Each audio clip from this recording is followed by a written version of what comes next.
जटाटवीगलज्जल प्रवाह पावितत्सले गलेवलम्ब्य लम्बिताम्बुजङ्गतुङ्गमालिकां डमड्डमड्डमड्डमनिनादवड्डमर्वयं चकार चण्डताण्डवं तनोतु नः शिवा शिवं। जटाकटाः सम्भ्रमा भ्रमान्यलिम्प निर्झरे विलोलवीचि वल्लरे विराजमानमूर्धने धगन्धगन्धगज्ज्वलल्ललाटपट्टपावके किशोरचन्द्रशेखरे रतिः प्रतिक्षणं मम। जटाटवीगलज्जल प्रवाह पावितत्सले गलेवलम्ब्य लम्बिताम्बुजङ्गतुङ्गमालिकाम्।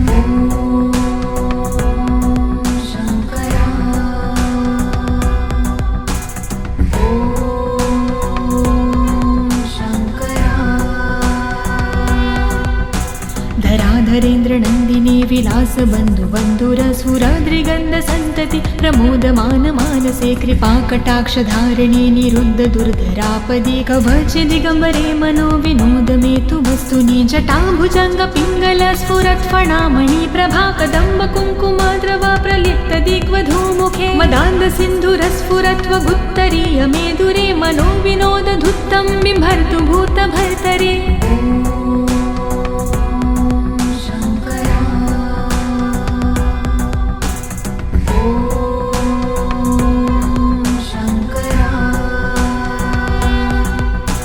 सहस्रलोचन प्रभृत्य शेषलेख शेखर प्रसूनधूलिधोरणि विधूसराङ्घ्रिपीठभुजङ्गराजमालया निबद्धजाटजूटकः श्रिये चिराय जायता चकोरबन्धुशेखर। ललाटचत्वरज्ज्वल धनञ्जय स्फुरिगभानिपीतपञ्चसायकं निमन्निलिम्बनायम सुधामयूखलेखया विराजमान शेखरं महाकपालिसम्पदे शिरोजलायमस्तु नः।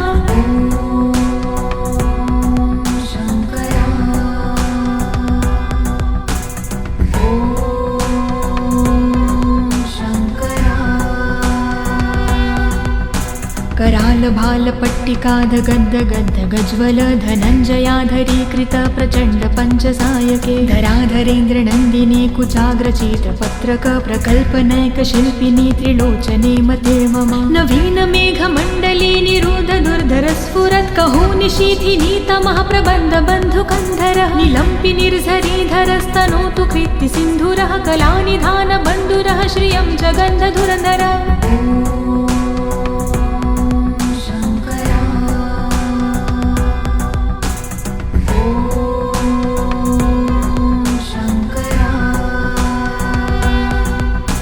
प्रफुल्लनीलपङ्कज प्रपञ्चकालिमच्छटा विडम्बिकण्ठकन्धरारुचि प्रबन्धकन्धरं स्मरच्छिदं पुरच्छिदं भवच्छिदं मखज्जिदं गजच्छिदान्धकच्छिदं तमन्तकच्छिदं भजे। अगर्व सर्वमङ्गला कलाकदम्ब मञ्जिरी रसप्रवाह माधुरी विजृम्भणा मधुव्रतं स्मरान्तकं पुरातकं भावन्तकं मखातकं गजान्तकान्धकान्तकं तमन्तकान्तकं भजे।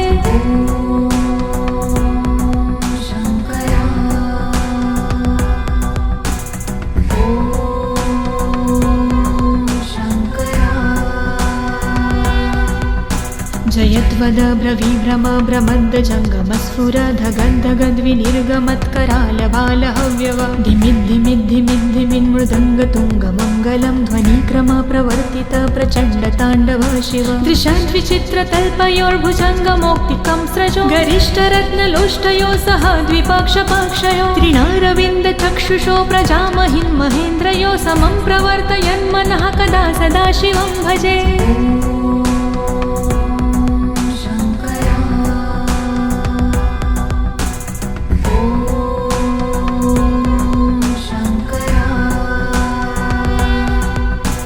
कदा निलिम्प निर्झरी निकूजकोटरे वसन् विमुक्तदुर्मती सदा शिरस्तमञ्जली वहन् विमुक्तलोललोचनोललामभाललग्नकः शिवेति मन्त्रमुच्चरन् कदा सुखी भवाम्यहं। निलिम्पनाथ नागरी कदम्बमौलमल्लिका निगुम्बनिर्भरक्षणं धूष्णिका मनोहरः तनोतु नो मनोमुदं विनोदिनी महानिशं परिश्रया परं पदं तदङ्गजद्विषाचयः।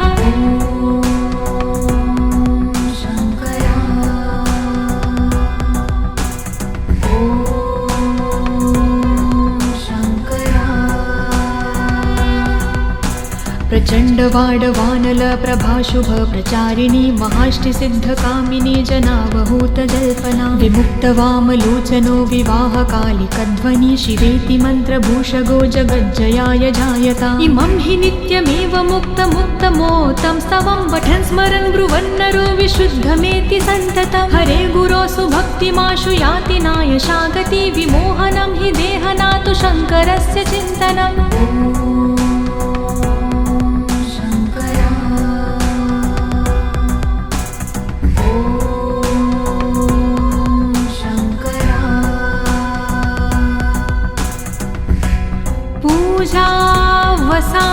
पूजावसानसमये